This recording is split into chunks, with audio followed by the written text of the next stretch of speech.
My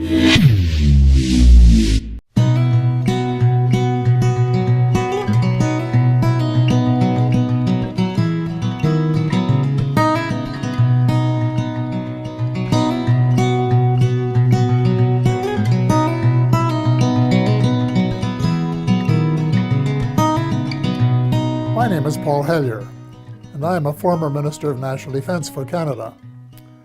This disturbing message is for the several million Americans and others who were kind enough to listen to the 22-minute presentation at the Citizens Disclosure hearing in Washington in May 2013, and for anyone else who cares deeply about the future of their country and the planet Earth. The U.S. is in grave danger. Strangely, the peril is not from foreign enemies, but from enemies within. So I beg you to listen to a summary of the major problems, followed by some suggestions as to how the U.S. might be recaptured by loyal Americans, to the enormous relief of friends who have been watching helplessly from the sidelines. The stakes couldn't be higher. So I spent the 15 months following the Washington hearing feverishly writing a new book, incorporating what I think every American has the right to know and must know to end the incredible naivety observed at the citizens' hearing. The name of the book is The Money Mafia, A World in Crisis. Most of my friends, both American and Canadian, tend to agree that the world is in a state of crisis. But very few are aware that the problems are not natural phenomena. They have been engineered by a very tiny elite group of rich, ruthless, and power-hungry people who have been deliberately keeping the majority of decent, hard-working taxpayers totally in the dark. The iron veil of secrecy is now nearing the end of its 7th decade. When World War II ended, little attention was given to Operation Paperclip, under which hundreds of Nazi scientists were brought to the U.S., given new identities, and then appointed to important jobs in the military and elsewhere.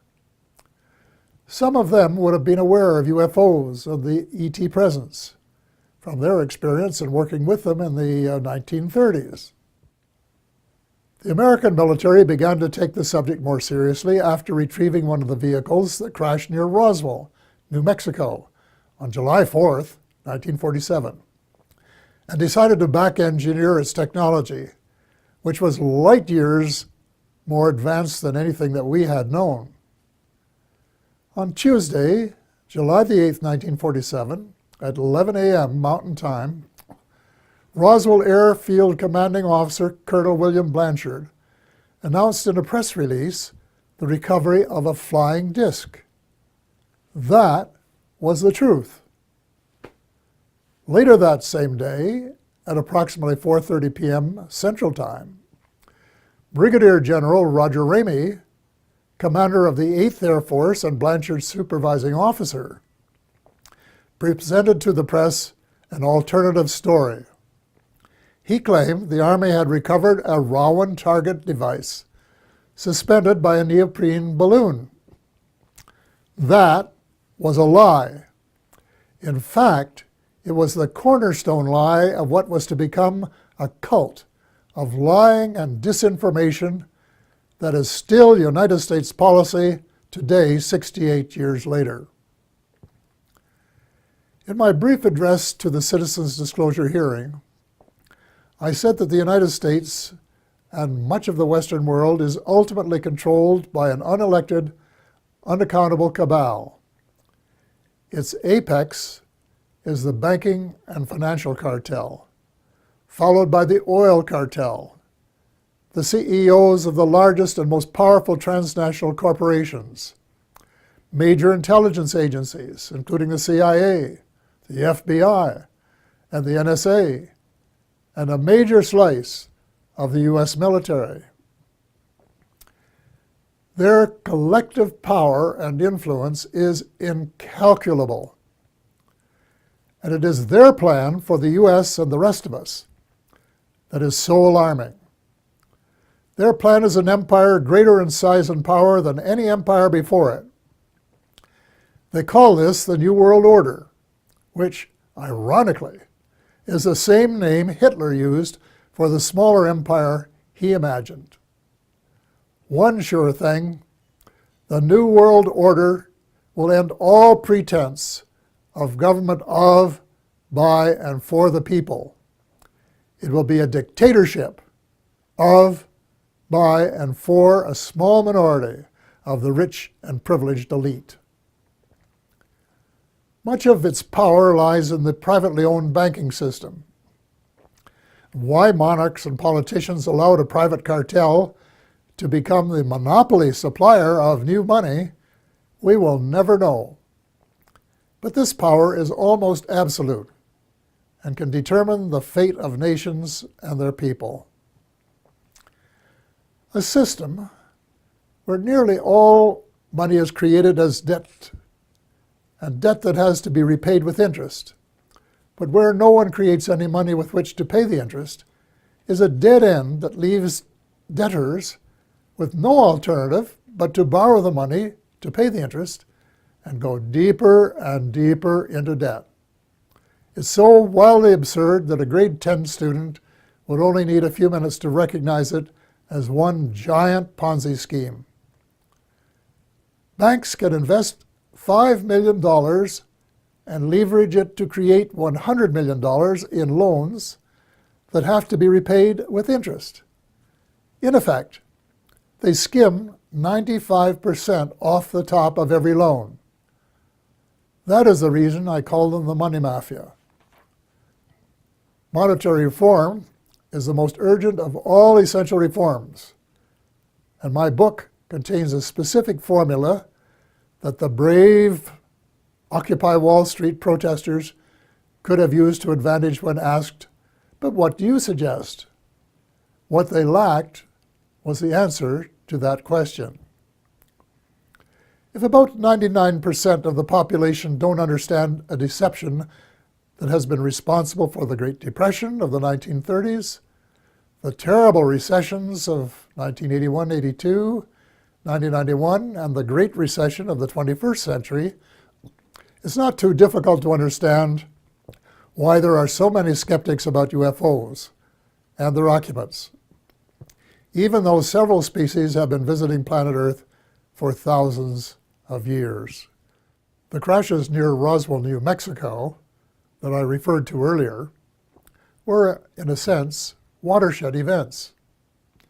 In Canada, Wilbert Smith, a senior officer in our Federal Department of Transport, of which I later became minister, wrote a top-secret memorandum to his boss based on information he had received during a visit to our embassy in Washington.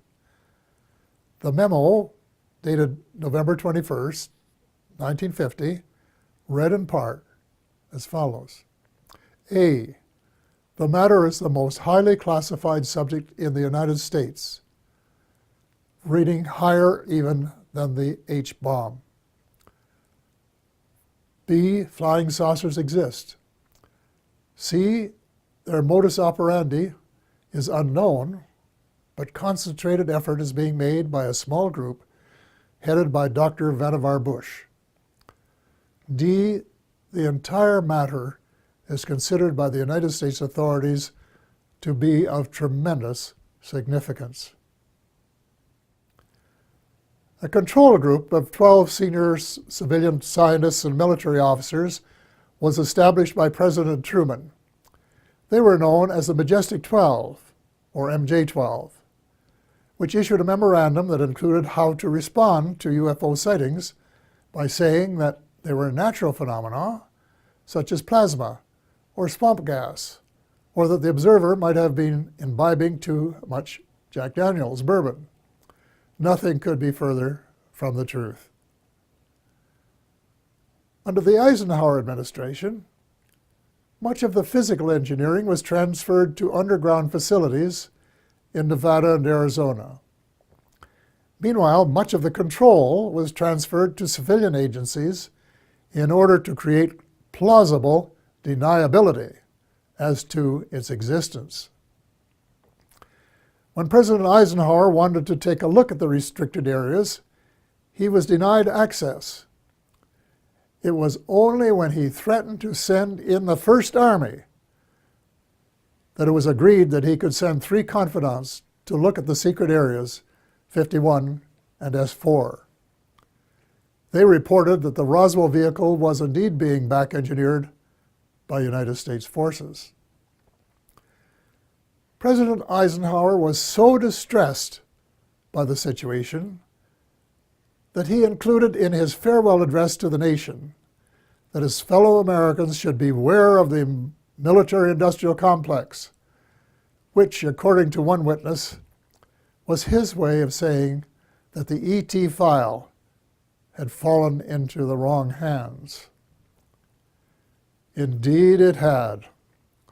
It was under the control of the military-industrial complex, otherwise known as the financial, intelligence, and military wing of the all-pervasive cabal, which has seized control of the United States and much of the balance of the world. Beginning with Eisenhower, not one of the presidents of the United States has been given completely honest advice by his civil, military, and intelligence advisors, nor fully briefed on the ET presence and technology. The military-industrial complex adopted a strategy of perpetual warfare to enhance its own power and profit. It is inconceivable that this plan was discussed and approved in advance by any American president.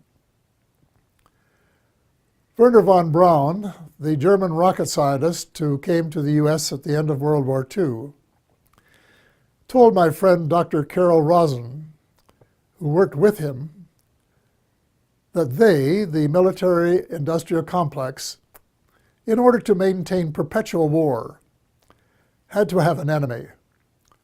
First, it will be the communists, he said. Then it will be the terrorists. And finally, it will be the ETs. So far, the plan has been unfolding exactly as forecast. The cabal, sometimes referred to as the shadow government, has been in control.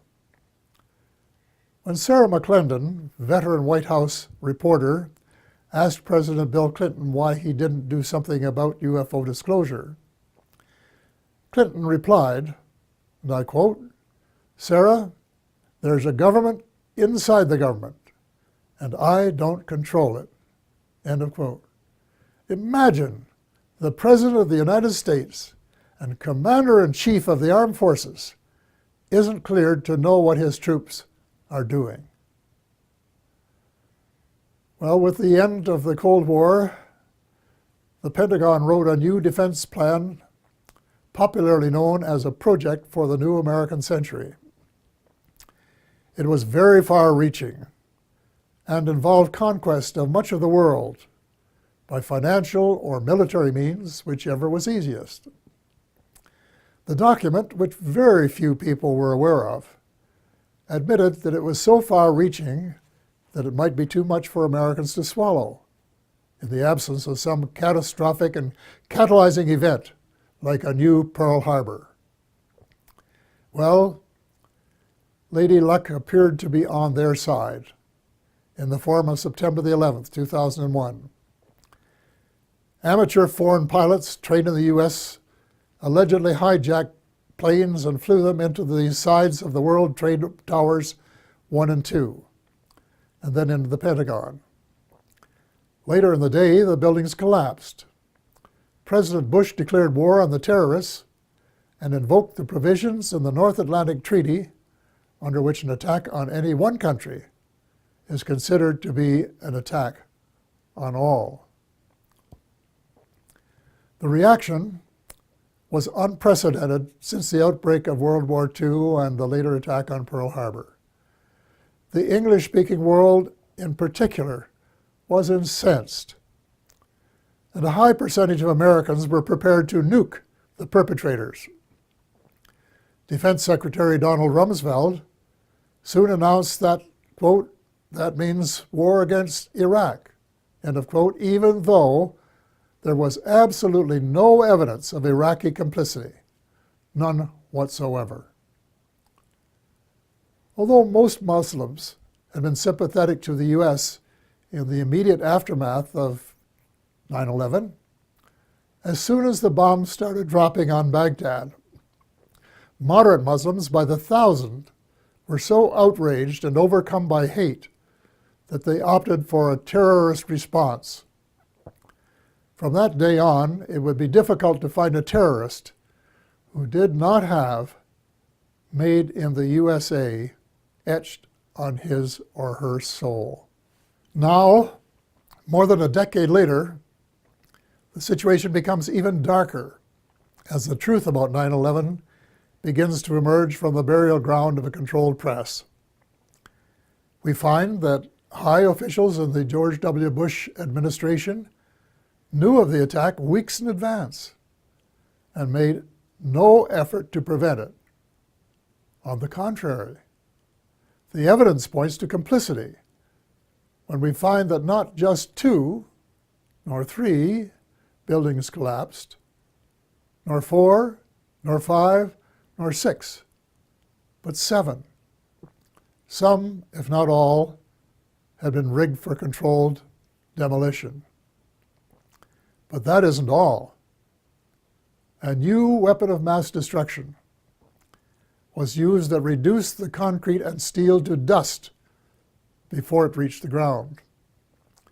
If you have any doubts about this, get a copy of Dr. Judy Wood's book entitled, "Where Did the Towers Go?" 500 pages of meticulous evidence. The unfolding story reveals the greatest mass deception in history, with the most universally negative consequences. Far more important than the long lineups for security checks at airports. We have been stripped of our civil rights one by one, including, I regret to say, habeas corpus, reversing 800 years of progress. Country was set against country, religion against religion.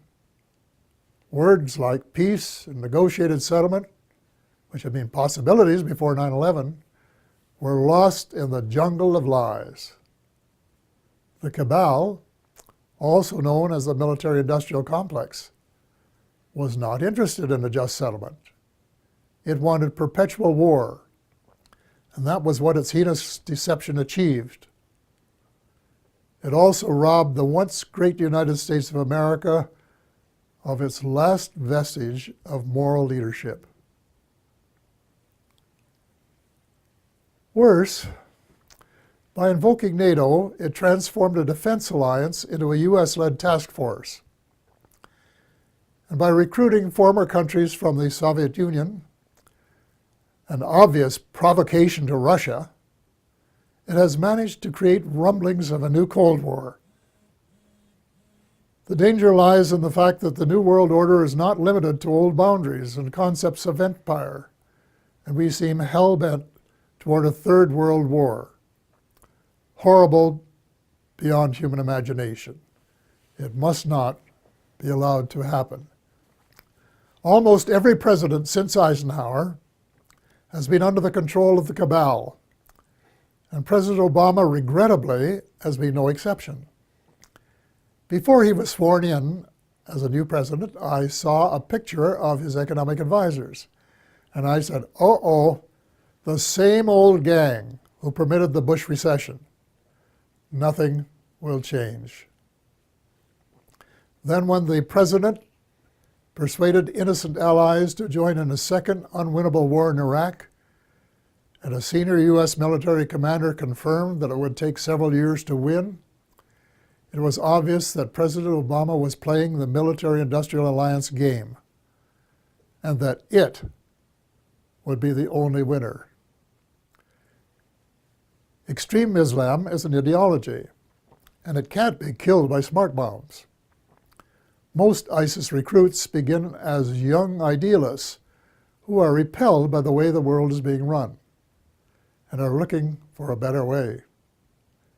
Any effective strategy must be to win their hearts and minds and not just to kill them and make them martyrs to a cause. Step number one is to convince President Obama that the policies of his predecessor benefit no one but the arms manufacturers. So all non-Muslim members of the coalition should withdraw from the war against the Islamic State and begin to reverse all of the wrongs committed by the West in recent years. Hate him or love him, President Obama is the only person in the world with the power to lead a penitent United States and its misled allies in the moral and spiritual revolution essential for a world of peace and justice, where the human species has a fighting chance to survive. The transformation has to be reversible before the next U.S. presidential election, which could be the point of no return. Ultimately, the Muslims must be allowed to settle their own problems. Before 9/11, Iraq was a Sunni dictatorship that treated its Shia brothers and sisters badly.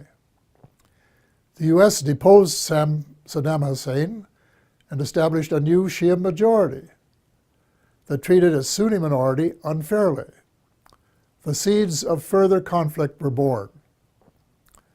The Muslims must resolve their age-long differences as Christians and of different denominations have recently been able to do.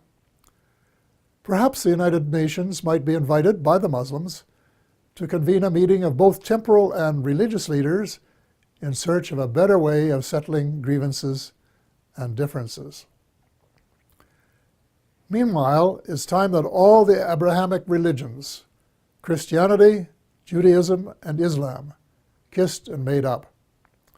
I was in my 80s before I knew that Allah was my God. My guess is that the majority of Christians are equally ill-informed. And the Israelites should start treating Palestinians as the blood brothers that they really are, instead of as inferior beings. It is wise to remember that the original covenant with the Creator applied to all of Abraham's children, and not just to the favored few. The bottom line is that the use of drones, suicide bombs, and crushing military superiority on the part of Christians, Muslims, and Jews are all prohibited by their holy books. The next step is to persuade all the major religions to practice the one principle that they have in common, which is to treat others the way they would want to be treated if the roles were reversed. Universal practice of the Golden Rule would transform the world. I get hundreds of emails from decent Americans and like-minded individuals in a dozen countries who want nothing more than the end of militarism and a massive shift in priorities toward universal peace and justice. Quite a few are involved in small projects that are making a significant difference at the micro level. But most of them are realists and recognize that the cabal doesn't want peace and justice. It wants power, wealth, and empire. So what can an individual do in the face of unprecedented power and wealth? The cabal, headed by the banking cartel, has almost unlimited financial power. But we, the people, have the numbers and must combine our limited power to form a critical mass that can move mountains. There is no guaranteed formula, but an educated guess would be that if 5 million decent and determined Americans got a copy of The Money Mafia, A World in Crisis, read it carefully, and then actively supported the comprehensive action plan set out in it, a miracle could happen. Each one of the 5 million would have to write a personal letter to the president, their senator, and their congressperson, demanding action forthwith in each of the critical areas in the same spirit of bipartisanship that would be expected in a war to save the world, which is exactly what is at stake. I am not going to repeat the list of essential reforms here, except for a few key items. The U.S. should play a leadership role in ending the private bankers' monopoly to print money. Actually, it isn't really money, it's just credit created out of thin air, a computer entry, and restore some of the power to the people that is rightfully theirs. President Obama can mint $2 trillion platinum coins to get the ball rolling, while legislation is prepared to take over the Fed and establish a 100% publicly owned central bank, a central bank of the United States. There cannot and will not be peace and justice on earth while the Fed continues to exist. Speaking of justice, if President Obama really wants a place in history as a friend of the 99% rather than the 1%, he can fast-track the Trans-Pacific Partnership into oblivion. Even the name is a lie. There is no way it is a partnership. It should be called the Trans-Pacific Power Grab by a small elite group who want to feather their own nests at the expense of other people's rights to run their own affairs for their own benefit. So the choice is yours, Mr. President, to decide if it will be the people or the cabal. There must be full disclosure of what the cabal and the U.S. shadow government have been doing since World War II. To what extent has the extraterrestrial space and weapons technology been back-engineered?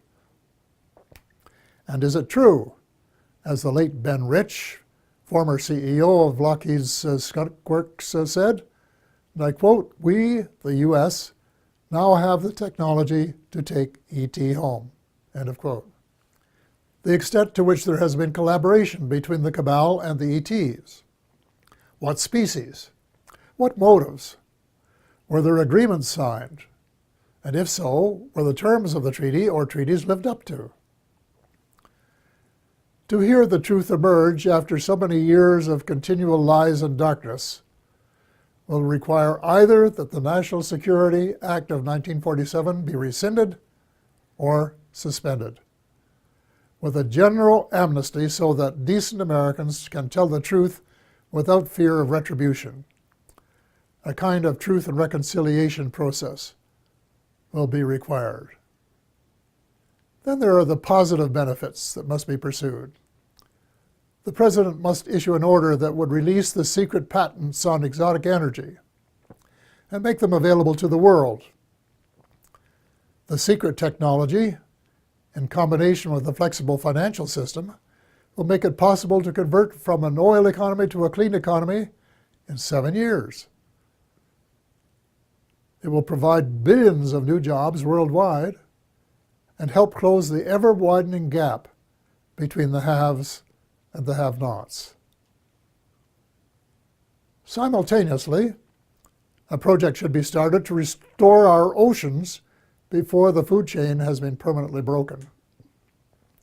In addition, worldwide programs of forest preservation and reforestation should help provide the carbon sinks essential for greater stability in weather patterns.